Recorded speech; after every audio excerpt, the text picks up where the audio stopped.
கர்த்தருக்குள் பிரியமானவர்களே, மே 25 Elon G white அம்மையார் அவர்களுடைய மாரநாதா புத்தகம், பக்கம் 289. இன்றைய தியானத்திற்காக தெரிந்து கொள்ளப்பட்ட தலைப்பானது ஒழுக்கக்கேட்டினால் ஏற்படும் இழிநிலை.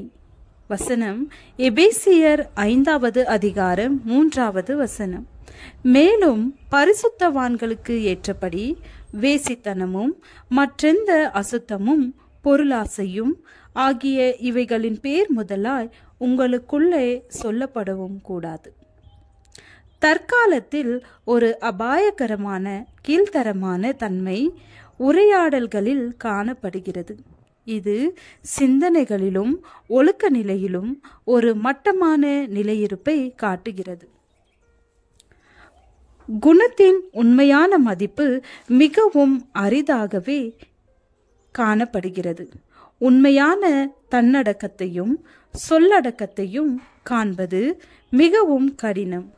வெகு சிலரே பரிசுத்தமாகவும் தூய்மை கெடாமலும் இருக்கின்றனர்.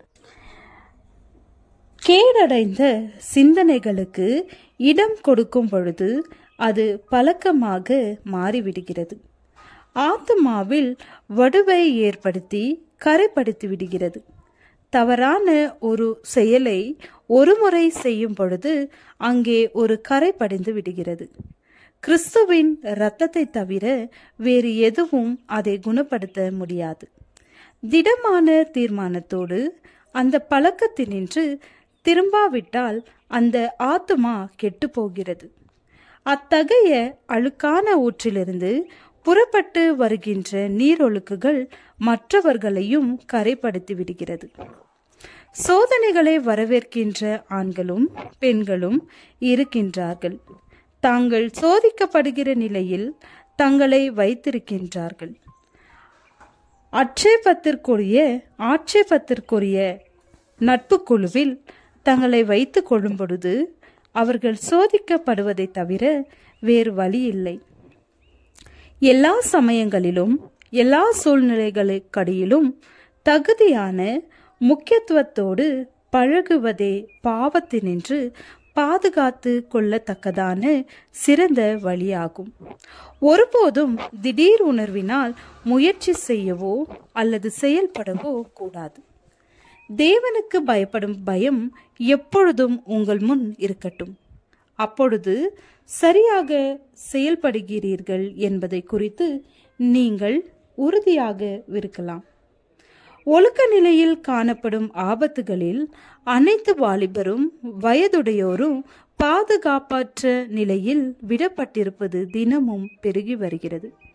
படுமோசமான இயல்பு என்று நாம் அழைக்கின்ற ஒழுக்க சீர்கேடுகள் கிரியை செய்வதற்கு ஏராளமாக இடம் இருக்கின்றது. தங்களை கிறிஸ்தவர்கள் என்று அழைத்து கொள்கிற ஆண்களும் பெண்களும் மற்றும் வாலிபரும் உழைக்கின்ற ஒரு செல்வாக்கு இழிந்த நிலையுடையதாகவும் சிற்றின்ப வாழ்வில் தோய்ந்ததாகவும் பேய்த்தன்மையுடையதாகவும் இருக்கின்றது.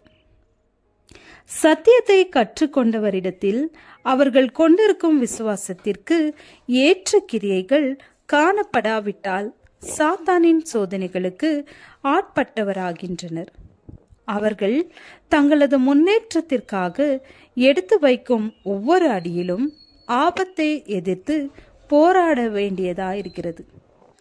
தீமையோடு தொடர்பு கொள்ளத்தக்கதாக கொண்டு வரப்படுகின்றார்கள். தங்களது கட்டுக்கடங்காத இச்சைகளை விழிப்படைய செய்யத்தக்கதாக அதற்கேற்ற காட்சிகளை பார்க்கின்றார்கள். தொனிகளை கேட்கிறார்கள். நன்மையானதை விட தீமையானவற்றையே தெரிந்து கொள்ளத்தக்கதாக நடத்தி செல்லுகின்ற செல்வாக்குகளுக்கு ஆட்படுகின்றார்கள். ஏனெனில் அவர்கள் இருதயத்தில் உரமுடையவர்களாக இல்லை. வாலிப ஆண்களும் பெண்களும் அனைத்து கரைகளினின்றும் அனைத்து ஒழுக்கக்கேடான அழுக்கினின்றும் தங்களது ஆத்துமாக்களை சுத்திகரித்து கொள்ளத்தக்கதான ஆயத்தம் செய்வதற்கு அவசியமான பயிற்சியை விட இப்பொழுது வேறு எந்த பயிற்சியும் அதிகமாக தேவையில்லை. ஜெபம். சமாதான பிரபுவே, உம்மை துதிக்கிறோம். உம்முடைய சமாதானத்தையும் சந்தோஷத்தையும் இன்று எங்களுக்கு தாரும். ஆமென்.